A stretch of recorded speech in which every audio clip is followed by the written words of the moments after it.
نحمده ونصلي على رسوله الكريم أما بعد فأعوذ بالله من الشيطان الرجيم بسم الله الرحمن الرحيم ولا تقولن لشيء إني فاعل ذلك غدا إلا أن يشاء الله واذكر ربك إذا نسيت وقل عسى أن يهديني ربي لأقرب من هذا رشدا صدق الله مولانا العظيم ببركة إن الله وملائكته يصلون على النبي يا أيها الذين آمنوا صلوا عليه وسلموا تسليما اللهم صل على سيدنا محمد وعلى آله وصحبه أجمعين بسم الله الرحمن الرحيم الحمد لرب هو شافٍ لسقيم والشكر لمن أرحم من كل رحيم أستغفر الله من كل ذنب أستغفر الله أستغفر الله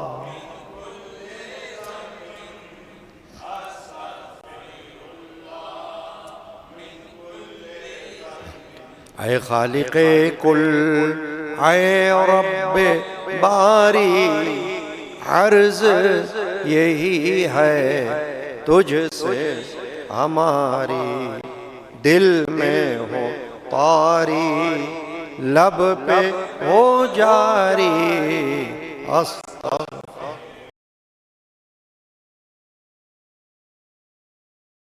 استغفر اللہ من کل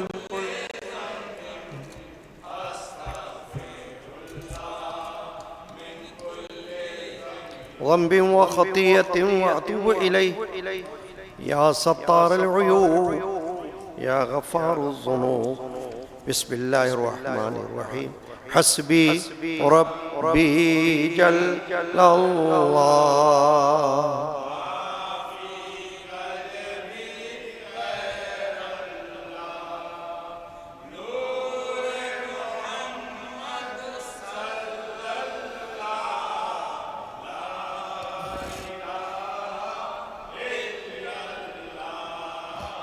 حسبی ربی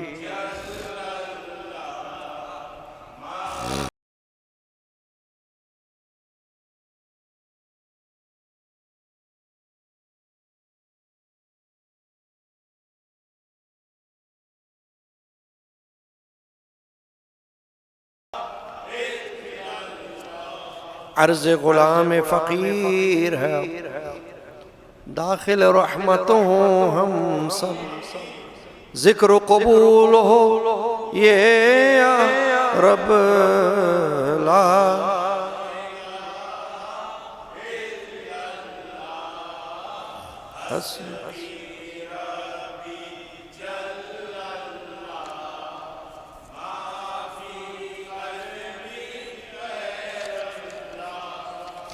نور محمد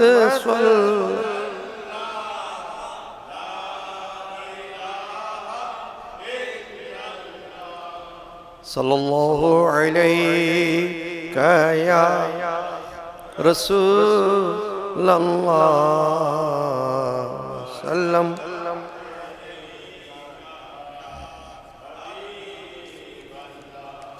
صلی اللہ علیہ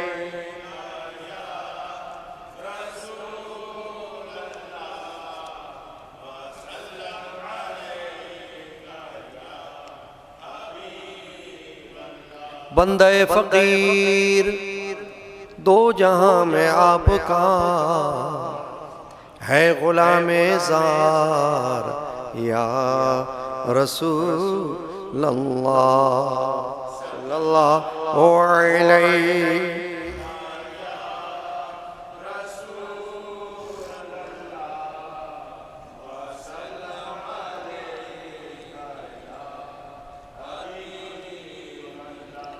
صلی اللہ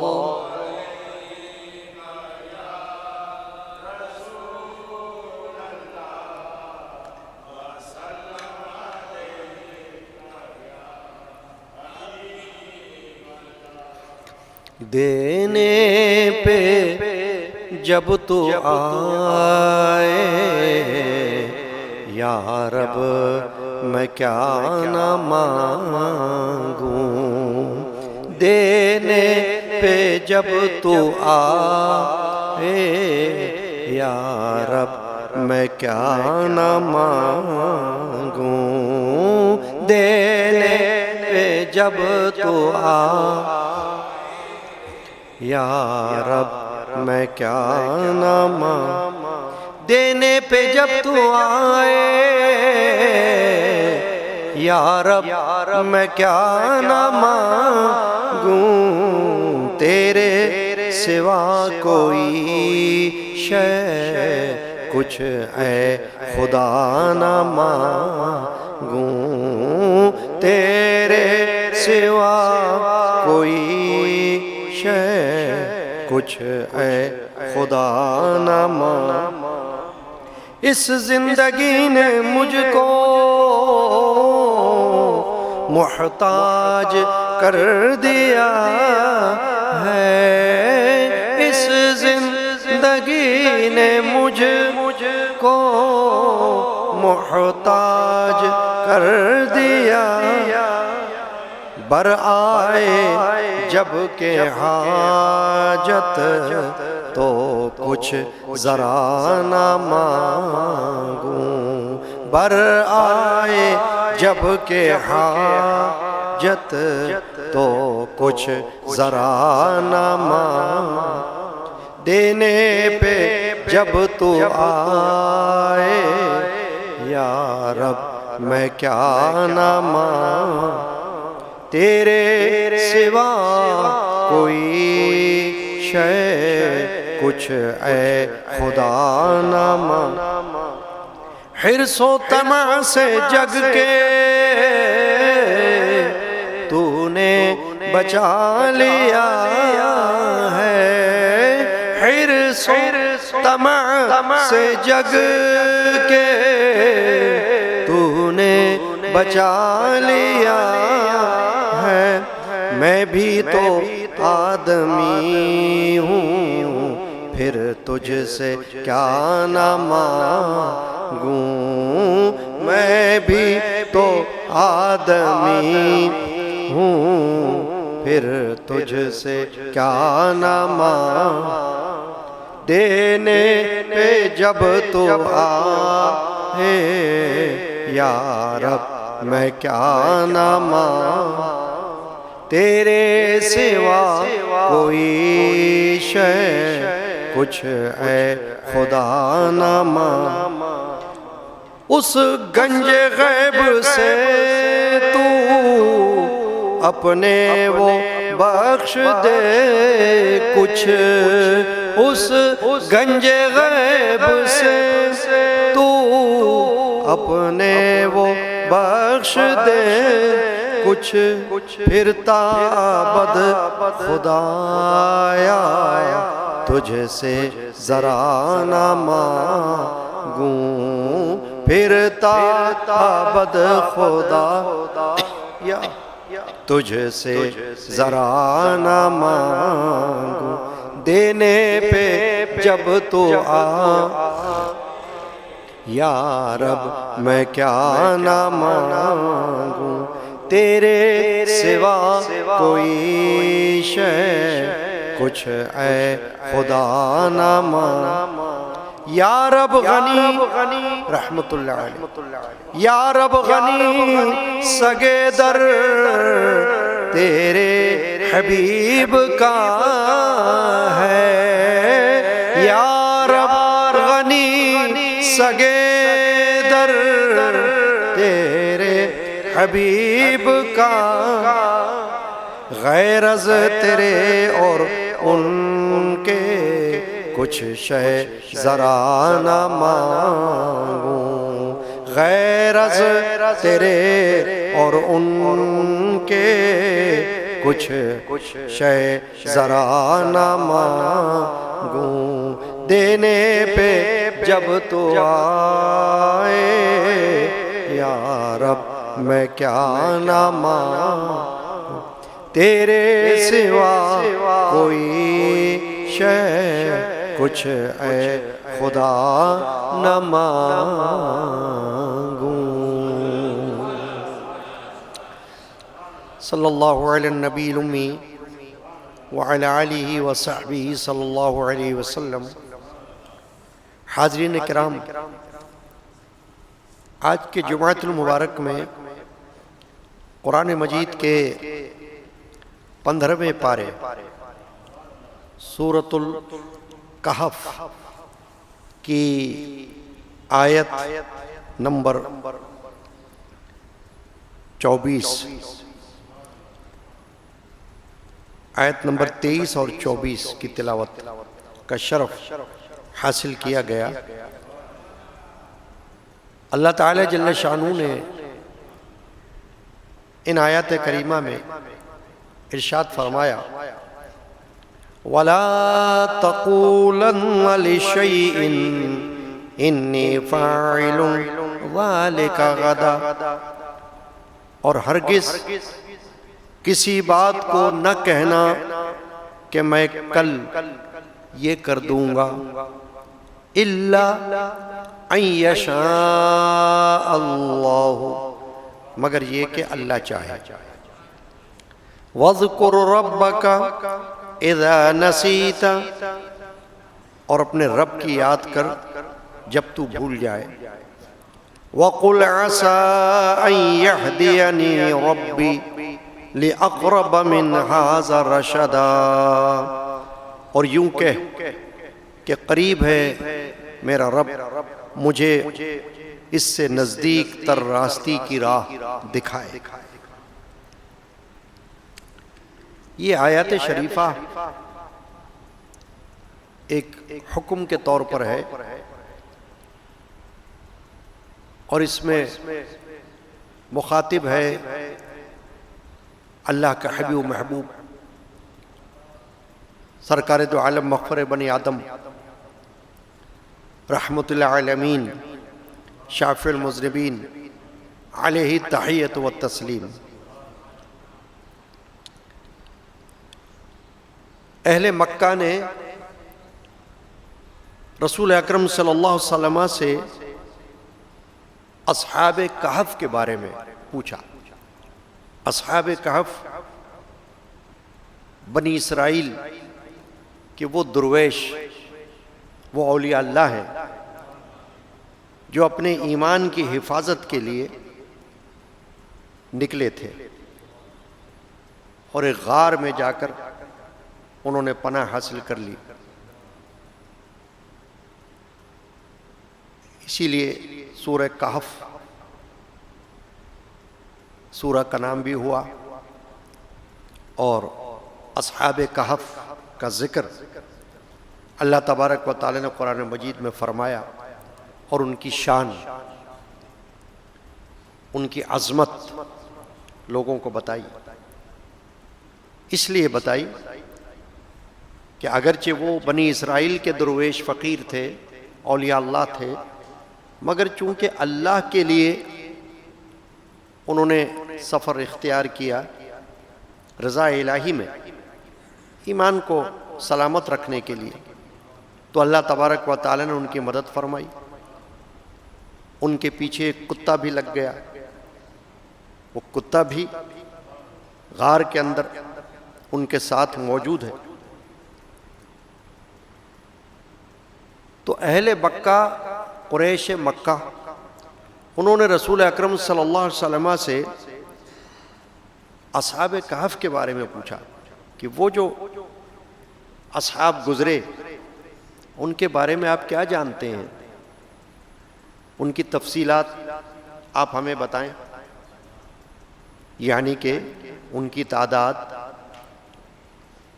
ان کا حال، ان کے معاملات، ان کی شان، ان کی عظمت، یعنی ہمیں آپ اصحاب کہف کے بارے میں آگاہ فرمائیے۔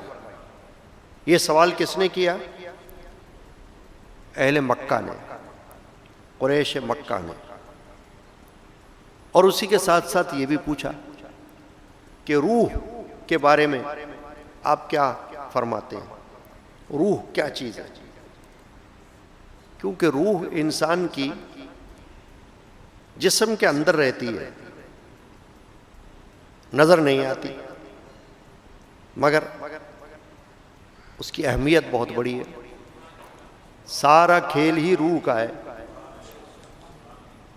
جسم تو صرف ایک سامنے نظر آنے والی چیز ہے، یوں سمجھ لیا جائے کہ ایک ڈھانچہ ہے، ورنہ جسم کچھ بھی نہیں۔ روح اس کے اندر ہوتی ہے، وہ اس جسم کو چلاتی ہے۔ یہ جو ہم چلتے پھرتے ہیں، ہم کھاتے پیتے ہیں، اٹھتے بیٹھتے ہیں، باتیں کرتے ہیں، کیوں؟ روح اندر کار فرما ہے۔ روح، سول، وہ ہمیں چلا بھی رہی ہے، وہ ہمیں کھلا بھی رہی ہے، بٹھا بھی رہی ہے، اٹھا بھی رہی ہے۔ اور یہی روح جب پرواز کر جاتی ہے تو انسان کی موت واقع ہو جاتی ہے۔ جب یہ کہا جاتا ہے کہ بندہ مر گیا، تو مر گیا کا معنی کیا ہوتا ہے؟ کہ روح نکل گئی جسم میں سے، پرواز کر گئی۔ اب جسم جو ہے وہ بے جان ہو جاتا ہے، اس میں کچھ بھی باقی نہیں رہتا۔ تو قریش مکہ نے روح کے بارے میں سوال کیا کہ یہ کیسی عجیب چیز ہے، آپ اس کے بارے میں کچھ ہمیں بتائیے، کہ ایک تو نظر بھی نہیں آتی، کیا عجیب بات ہے۔ نظر آنے والی چیز تو جسم ہے جو روح کے تابع ہے، اصل چیز روح ہے، اور جو اصل ہے وہی نظر نہیں آ رہی۔ جسم نظر آ رہا ہے اور روح نظر نہیں آ رہی، یہ کیا معاملہ ہے؟ کیونکہ سمجھ میں آ نہیں رہا تھا نا ان کے۔ قرآن مجید میں اللہ نے فرمایا وَيَسْأَلُونَكَ عَنِ الرُّوحِ، یہ لوگ آپ سے روح کے بارے میں سوال کرتے ہیں۔ قل، آپ فرماؤ، الروح من امر ربی، روح میرے رب کا ایک حکم ہے، تمہیں نظر آئے یا نہ نظر آئے، مگر اللہ کا حکم ہے، وہ اللہ کے حکم سے بس ایک جوہر ہے، اس کی بہت بڑی حقیقت ہے، بہت بڑی اہمیت ہے، بہت بڑی فضیلت ہے۔ اور روح وہ ایک جوہر ہے کہ جس کو فنا نہیں ہے، روح نہیں مرتی۔ جس کو ہم کہتے ہیں موت، اس کا اطلاق کس پر ہوتا ہے؟ روح پر نہیں، اس کا اطلاق جسم پر ہوتا ہے، جس کے بارے میں ہم سب جانتے ہیں کہ موت آ گئی، تو موت کس کو آتی ہے؟ جسم کو، روح کو تو آتی ہی نہیں۔ روح تو ہمیشہ زندہ ہے، اسی لیے تو ہم ثواب بھیجتے ہیں نا، فلاں کی روح کو ثواب پہنچا دے، فلاں کی روح کو اس کا ثواب مل جائے۔ تو روح زندہ ہے، روح کو فنا نہیں، روح کو دفن بھی نہیں کیا جاتا۔ جس چیز کو دفن کیا جاتا ہے وہ ہمارا جسم ہے، وہ مر گیا۔ تو روح کے بارے میں بھی قریش نے سوال کیا، اصحاب کہف کے بارے میں سوال کیا۔ اس کے حوالے سے یہاں پر آیت کریمہ نازل ہوئی، اور اس بنا پر نازل ہوئی کہ رسول اکرم مغفر بنی آدم صلی اللہ تعالی علیہ وآلہ وسلم نے ان سے یہ فرمایا میں کل جواب دوں گا. کیا کروں گا؟ کل بتاؤں گا. اب کل بتاؤں گا یہ تو فرما دیا اللہ کے رسول نے صلی اللہ علیہ وسلم نے، لیکن ایک لفظ ارشاد نہیں فرمایا، وہ ہے انشاءاللہ، اگر اللہ نے چاہا. یہ نہیں فرمایا. تو حضور کو یہ بھروسہ تھا کہ مجھ پر وحی نازل ہوتی ہے. حضرت جبرائیل جو فرشتوں کا سردار ہے وہ وحی لے کر آتے ہیں. یہ جو انہوں نے سوالات کیے ہیں روح کے بارے میں، اصحاب کہف کے بارے میں، تو اس کا جواب اللہ کی طرف سے آ جائے گا، میرے پاس آ جائے گا، میں بتاؤں گا ان کو. تو آپ نے صرف اتنا فرمایا میں کل بتاؤں گا، یہ نہیں فرمایا کہ انشاءاللہ کل بتاؤں گا. تو 15 دن تک وحی نازل نہیں ہوئی.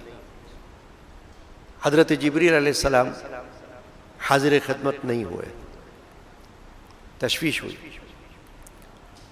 15 دن کے بعد اللہ تبارک و تعالیٰ کی جانب سے یہ آیت کریمہ حضرت جبرائیل لے کر نازل ہوئے. کون سی آیت کریمہ؟ جو میں نے تلاوت کی. وَلَا تَقُولَنَّ لِشَيْءٍ إِنِّي فَاعِلٌ ذَلِكَ غَدًا. ہرگز کسی بات کے لیے یہ نہ کہنا کہ میں کل یہ کر دوں گا. یعنی اے حبیب، اے محبوب صلی اللہ علیہ وسلم، اگر آپ سے کوئی کچھ پوچھتا ہے اور آپ اس سے کوئی وعدہ کرتے ہیں اس بات کے بتانے کا، کسی سوال کے جواب دینے کا، تو صرف یہ مت کہیے آپ کہ میں کل بتا دوں گا. اس کے ساتھ ایک اور الفاظ اس کا اضافہ فرمائیں، اس کی بڑی اہمیت ہے. صرف یہ مت کہیں کہ میں کل کہہ دوں گا، میں کل کر دوں گا، میں کل بتا دوں گا، نہیں. الا ان یشاء اللہ، مگر یہ کہنا کہ اللہ چاہے تو.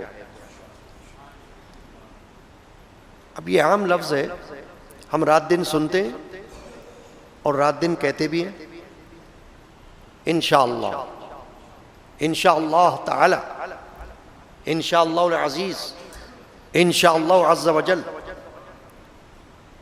تو یہ کہنے کو تو مختصر الفاظ ہیں، مگر قرآن کا حکم ہے اور اس کی بڑی اہمیت ہے، اس کی بڑی فضیلت ہے. دیکھیے قرآن بتا رہا ہے، اللہ تبارک و تعالیٰ کی طرف سے یہ آیت کریمہ نازل ہو رہی ہے کہ آپ نے یہ تو فرما دیا کہ میں کل بتاؤں گا، یہ نہیں فرمایا کہ اللہ نے چاہا تو بتاؤں گا. یہ بھی فرماؤ، یہ بھی کہو کہ اگر اللہ نے چاہا، یعنی اللہ کی مرضی کے تحت بتاؤں گا. اس میں بہت بڑی حکمت ہے انشاءاللہ کہنے میں، اور خاص کر عام بندے کو تو بہت بڑی حکمت ہے اس میں. بھائی انبیاء کرام علیہ السلام، قرآن مجید ہم کو یہ بتا رہا ہے، اس کے علاوہ بھی دیگر پیغمبر آپ دیکھیں، جہاں قرآن مجید میں حضرت ابراہیم اور حضرت اسماعیل باپ بیٹے ہیں نا دونوں، ان کا ذکر آیا. کس حوالے سے آیا؟ کہ ابراہیم علیہ السلام نے خواب دیکھا کہ میں اپنے فرزند کو ذبح کر رہا ہوں. وہ جو ہم بقرہ عید کی یاد کرتے ہیں نا، عید قربانی میں جانور اللہ کی راہ میں ذبح کرتے ہیں یادگار کے طور پر. تو وہ جو واقعہ تھا کہ حضرت ابراہیم علیہ السلام نے خواب دیکھا تھا کہ میں اپنے فرزند کو، اپنے بیٹے کو ذبح کر رہا ہوں. خواب دیکھا تھا صرف، اور جب خواب کا ذکر اپنے بیٹے سے کیا تو بیٹے نے جواب میں کیا کہا؟ قرآن نے یہ بتایا، ستجدونی انشاءاللہ من الصابرین، اگر اللہ نے چاہا تو قریب ہے کہ آپ مجھے صبر کرنے والوں میں سے پائیں گے، صبر کرنے والوں میں سے پائیں گے اگر اللہ نے چاہا۔ تو اللہ کے سپرد کر دیا معاملہ کہ میری طاقت نہیں، ہو سکتا ہے مجھے صبر نہ ہو، مگر اللہ نے چاہا تو صبر کروں گا۔ اسی طرح ایک اور واقعہ ہے، پیغمبر علیہ السلام حضرت موسیٰ علیہ السلام اور پھر حضرت شعیب علیہ السلام، دونوں پیغمبر گزرے ہیں۔ تو شعیب علیہ السلام اور حضرت موسیٰ علیہ السلام کا مکالمہ ہو رہا تھا، تو قرآن بتاتا ہے کہ حضرت شعیب علیہ السلام نے ان سے کہا کہ ستجدنی انشاءاللہ من الصالحین، قریب ہے کہ تم مجھے نیکوں میں سے پاؤ گے، یعنی میں جو کہہ رہا ہوں انشاءاللہ اس پر میں پورا اتروں گا اگر اللہ تعالیٰ نے چاہا۔ تو قرآن مجید میں اس وقت جو ہمارا موضوع ہے وہ ہے انشاءاللہ، اگر اللہ نے چاہا۔ بندہ اپنے آپ کو کسی کام کے کرنے کے لیے کتنا ہی مکمل، کتنا ہی طاقتور سمجھے، اگر وہ کام پیسے سے حل ہوتا ہے تب بھی، اگر وہ کام بغیر پیسوں کا ہے تب بھی، اگر وہ کام دنیا سے تعلق رکھتا ہے تب بھی، اگر وہ کام دین کا ہے تب بھی، انشاءاللہ کی اہمیت اپنی جگہ ہے کہ یہ ضرور کہے انشاءاللہ تعالی، اگر اللہ نے چاہا۔ وعدہ بھی کر رہا ہو تب بھی ساتھ میں انشاءاللہ کہہ دے۔ اس کی حکمت کیا ہے؟ علماء نے فرمایا کہ بندہ تو یہ کہہ دے گا کہ میں یہ کروں گا، ہو سکتا ہے کہ موت آ جائے، کرنے کا وقت ہی نہ ملے، ہو سکتا ہے بھول جائے، اس کام کے کرنے کا موقع ہی نہ ہو، یاد ہی نہ رہے، ہو سکتا ہے کوئی اور حادثہ پیش آ جائے۔ تو اس لیے اگر کسی کام کے کرنے کا عزم اور ارادہ کر لیا جائے تو اس کے ساتھ میں انشاءاللہ کہہ دیا جائے۔ انشاءاللہ کہنا ایسا ہوگا کہ جیسے تم نے اپنی ہستی کو بیچ میں سے ہٹا لیا اور اللہ کی ہستی کو سامنے رکھ لیا کہ یا اللہ، جس کام کے کرنے کا میں نے ارادہ کیا ہے وہ تو ارادہ ہے، اور میرے ارادے کی مجھ کو کیا حقیقت معلوم کہ کیا ہوگا کیا نہ ہوگا، مگر تو قادر ہے، تو قدیر ہے، تیری شان یہ ہے کہ انک علی کل شیء قدیر، تو ہر چیز پر قدرت رکھتا ہے۔ اگر میں اپنی زبان سے کچھ کہتا ہوں اس کو پورا کرنا یہ تو تیرا کام ہے، ہو سکتا ہے میں پورا نہ کر سکوں، تو میں اپنے اوپر فخر نہیں کرتا۔ یہ بہت بڑی بات ہے قرآن مجید کے حکم کی، انشاءاللہ کہنے کی، کہ اس میں اللہ تعالیٰ نے بندے کو اس طرف توجہ دلا دی کہ تم چاہے طاقتور ہو، تم چاہے عقل مند ہو، تم چاہے صاحب علم ہو، اور تم چاہے کچھ بھی ہو، امیر ہو یا غریب ہو، مگر جب تم کسی بات کو، کسی کام کے کرنے کا ارادہ کر لو تب انشاءاللہ ضرور کہو۔ پھر اگر وہ کام نہ بھی ہوا تو اس میں تم قصوروار نہیں ہوگے۔ انشاءاللہ سے بڑے فقہی مسائل بھی علماء نے نکالے ہیں کہ اگر بندہ یہ کہہ دیتا ہے کہ انشاءاللہ میں کروں گا اور نہ کر سکا تو اس کے اوپر کوئی گرفت نہیں آئے گی۔ گرفت اس لیے نہیں ہوگی کہ اس نے اللہ کے اوپر یہ معاملہ ڈال دیا کہ اگر اللہ تعالیٰ نے چاہا تو کروں گا، تو اللہ کے سپرد کر دیا معاملہ۔ جیسے قرآن مجید میں الفاظ ہیں آیت کریمہ کے، وَأُفَوِّضُ أَمْرِي إِلَى اللَّهِ، میں نے اپنا کام اللہ کے سپرد کر دیا. اللہ کو تفویض کر دینا کسی کام کو، خود بیچ میں سے نکل جانا، کیونکہ انسان ضعیف البنیان ہے، کمزور ہے بڑا، لاکھ پکا ارادہ کرے پھر بھی کچھ نہ کچھ ہو سکتا ہے، تو اللہ کے اوپر ڈال دے کہ اللہ نے چاہا تو کروں گا. معاشرے میں ہمارے کیا ہوتا ہے کہ ہم اپنے ذوم میں، کوئی اپنے غرور میں، کوئی اپنی طاقت کے نشے میں یہ کہتا ہے میں تو یہ کر دوں گا، میں تو ایسا کر دوں گا، میں تو ویسا کر دوں گا، کر کچھ بھی نہیں سکتا جب تک اللہ کی مشیت نہ ہو. لاکھ یہ کہے کہ میں کر دوں گا، لیکن اگر اللہ چاہے گا تو ہی کرے گا نا. اگر اللہ غالب آ جائے، روک دے، تو ہو سکتا ہے کہ وہ بھول جائے، ہو سکتا ہے اس کا دماغ کام کرنا چھوڑ دے، ہو سکتا ہے وہ پاگل ہو جائے، ہو سکتا ہے وہ مر جائے، کوئی نہ کوئی چیز بیچ میں ایسی رکاوٹ آ جائے جو اس کام کو ہونے ہی نہ دے. کچھ بھی ہو سکتا ہے. تو یہ انشاءاللہ کہنا، اس میں بہت بڑی حکمت ہے، بہت بڑا راز ہے. تو قرآن مجید نے ہم کو یہ سکھائی یہ بات کہ جب اللہ کے نبی، اللہ کے رسول، جن کو اللہ نے نبوت دی، رسالت دی، پیغمبری عطا فرمائی، وہ بھی جب کسی کام کے کرنے کی بات کہہ رہے ہیں تو انشاءاللہ کہہ رہے ہیں کہ انشاءاللہ میں صبر کروں گا. تو اللہ کی طرف سونپ دیا کہ یہ صبر کرنے کی طاقت مجھے اللہ دے گا، میری مجال نہیں، میری طاقت نہیں، اللہ تعالیٰ کا حکم ہو جائے گا تو میں کر دوں گا. تو اس میں دراصل بندے کو اس طرف لگانا ہے کہ تم اللہ تعالیٰ کے حکم کے تابع ہو، مشیت کے تابع ہو، اللہ کی مرضی کے تابع ہو. تو تمہیں اپنے کام کاج میں، چاہے وہ دنیا کے کام ہو چاہے دین کے کام ہو، کسی بات کو مستقبل میں کرنے کے لیے انشاءاللہ ضرور کہنا چاہیے. چاہے تم جانتے ہو کہ بھئی یہ تو ہوگا، یعنی کہ میرے پاس اس کی طاقت ہے، بھلے یہ طاقت.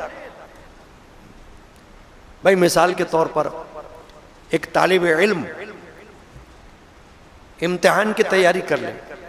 ایک مثال دے رہا ہوں، امتحان ہونے والا ہو اور وہ رات دن پڑھتا رہے اور سارے سوالات کے جوابات کو یاد کر لے. سمجھ لو بات کو. اور دل میں اس کے احساس ہو کہ میں نے تو کوئی سوال چھوڑا ہی نہیں، میں نے تو 5 ایئرس پیپرز کی تیاری کر لی ساری، 5 سال کے سارے سوالات کو میں نے یاد کر لیا، تو چلو اب تو میں پاس ہو ہی جاؤں گا. ٹھیک ہے، اپنی طرف سے تو سمجھ گیا ہوں، لیکن ہو سکتا ہے کہ جب امتحان کا دن آئے تو دماغ فیل ہو جائے، حافظہ کام کرنا چھوڑ دے. اب کیا کرے گا؟ ہوگا کچھ نہیں، کیونکہ وہ جو کچھ اس نے یاد کیا تھا وہ اس وقت تو یاد کیا تھا، مگر اب کوئی نہ کوئی رکاوٹ سامنے آ گئی. تو اس لیے یہ ایک مثال بتائی میں نے کہ جب بھی کسی کام کے کرنے کا ارادہ ہو مستقبل کے لیے، فیوچر میں، ان فیوچر، تو یہ کہو کہ انشاءاللہ اللہ کے حکم سے کروں گا، باذن اللہ، اللہ کے حکم سے. تو کیا فرمایا اللہ نے؟ وَلَا تَقُولَنَّ لِشَيْءٍ إِنِّي فَاعِلٌ ذَلِكَ غَدًا. ہرگز کسی بات کے لیے یہ نہ کہنا کہ میں کل یہ کر دوں گا، إِلَّا أَن يَشَاءَ اللَّهُ، مگر یہ کہ اللہ ہی چاہے. انشاءاللہ کہنا کہ ہاں اللہ چاہے تو کروں گا، تاکہ پتہ چل جائے کہ تمہیں اپنی طاقت پر ناز نہیں ہے، تمہیں تو اللہ کے کرم پر ناز ہے، اللہ کے فضل پر ناز ہے. کہ اللہ کا فضل ہو جائے گا تو کروں گا، اللہ کا کرم ہو جائے گا تو کروں گا، اللہ چاہے گا تو کروں گا، میری طاقت نہیں، یہ بول دو. تو رسول اکرم صلی اللہ علیہ وسلم نے جب ایک مرتبہ یہ نہیں فرمایا کہ انشاءاللہ، تو اللہ تبارک و تعالی نے یہ آیت شریفہ نازل فرما دی کہ اب جب بھی آپ کسی کو کوئی بات کہنے کا ارادہ کریں تو ساتھ میں انشاءاللہ کہیں. اللہ کے سپرد کر دے کام کو، تاکہ اب آپ کی ذمہ داری ختم ہو گئی، اب اللہ کے اوپر آ گئی بات، اللہ چاہے گا تو ہو جائے گی۔ ہاں ارادہ اپنا رکھے، نیت اپنی رکھے۔ اگر کوئی بندہ نیت ہی میں مخلص نہ ہو، یہ بھی ایک مسئلہ ہے، یعنی اگر وہ چاہتا ہی نہ ہو خالی انشاءاللہ کہہ دے، یہ درست نہیں۔ نیت بھی رکھے کہ میں کروں گا انشاءاللہ، اور نیک کام کے لیے، ناجائز بات کے لیے نہیں۔ ناجائز بات کے لیے انشاءاللہ کہنا گناہ ہو جائے گا، کیونکہ اللہ تعالیٰ کسی ناجائز بات کا نہ حکم دیتا ہے نہ ناجائز میں اللہ کی مدد ہوتی ہے۔ اللہ تعالیٰ تو جائز بات میں مدد فرماتا ہے بندے کی، ہے نا، حلال میں، حرام میں نہیں۔ تو حرام کے لیے تو انشاءاللہ نہ کہے، حلال بات کے لیے، حلال کام کے لیے، جائز کام کے لیے کہے انشاءاللہ میں کروں گا، ہے نا۔ بھلے تمہارے پاس سارے اسباب موجود ہیں، روپیہ پیسہ ساری مشینری موجود ہے، مگر یہ کہو کہ نہیں انشاءاللہ اللہ نے چاہا تو کروں گا۔ وَاذْكُرْ رَبَّكَ إِذَا نَسِيتَ، اور اپنے رب کی یاد کر جب تو بھول جائے۔ اللہ فرماتا ہے کہ اگر تمہیں بھول ہو جائے انشاءاللہ کہنا، تو پھر جب یاد آ جائے تب کہہ لو فوراً، تاکہ وہ قول پورا ہو جائے۔ اللہ تعالیٰ کے سپرد کرنے والا، کہ تم بھول گئے تھے نا تو کوئی بات نہیں، اب یاد آ گیا تو اس وقت کہہ دو انشاءاللہ میں کروں گا، تاکہ وہ بات ہو جائے۔ اور اسی پر فقہاء نے یہ بھی فرمایا کہ رسول اکرم صلی اللہ علیہ وسلم نے حدیث پاک میں یہ بھی فرمایا کہ جب تم نماز بھول جاؤ تو جب یاد آ جائے جب پڑھ لو، کیونکہ تم بھول گئے تھے۔ تو بھول کے اوپر اگر کوئی چیز تمہاری واقع ہو جاتی ہے تو اللہ معاف فرمانے والا ہے، تو لہٰذا اس وقت اس کو ادا کرو۔ تو یہ اللہ نے فرمایا وَاذْكُرْ رَبَّكَ إِذَا نَسِيتَ، جب تمہاری بھول ہو جائے تو اپنے رب کی یاد کرو، اللہ تعالیٰ سے دعا بھی کرو کہ یا اللہ مجھے ایسا کرنے کی توفیق عطا فرما۔ وَقُلْ عَسَىٰ أَن يَهْدِيَنِي رَبِّي لِيَقْرَبَ مِنْ هَٰذَا رَشَدًا، اور یوں کہہ کہ قریب ہے کہ میرا رب مجھے اس سے نزدیک تر راہ دکھا دے۔ یعنی جو تم نے سوال کیا ہے اصحاب کہف کے بارے میں، روح کے بارے میں، قریب ہے کہ اللہ تعالیٰ مجھ کو اس کا سارا علم عطا فرما دے تو میں تمہارے سامنے وہ سب کچھ بیان کر دوں گا۔ تو آج کے جمعہ میں مختصر وقت میں اس طرف توجہ ہوئی کہ ہر مسلمان کو، مرد ہو یا عورت، اپنے ہر کام میں جو کہ جائز ہو، دین کا ہو یا دنیا کا ہو، اللہ کی طرف توجہ کر کے انشاءاللہ کا لفظ ضرور کہنا چاہیے کہ انشاءاللہ میں یہ کروں گا، تاکہ اللہ تعالیٰ کے علم میں بھی یہ بات بندے کی پہنچ جائے کہ یہ بندہ جو ہے مجھ پر بھروسہ رکھتا ہے، اگرچہ میں نے اس کو طاقت بھی دے دی ہوئی ہے، علم بھی دے دیا ہوا ہے، عقل بھی دے دی ہوئی ہے، دولت بھی دے دی ہوئی ہے، مگر یہ پھر بھی اس پر بھروسہ نہیں کرتا، یہ تو میری ذات پر بھروسہ رکھتا ہے۔ یہ کہتا ہے کہ اللہ نے چاہا تو کروں گا انشاءاللہ العزیز۔ اللہ تعالی ہمیں یاد رکھنے کی توفیق عطا فرمائے۔ صلی اللہ تعالی علی محمد وعلی آلہ وصحبہ اجمعین۔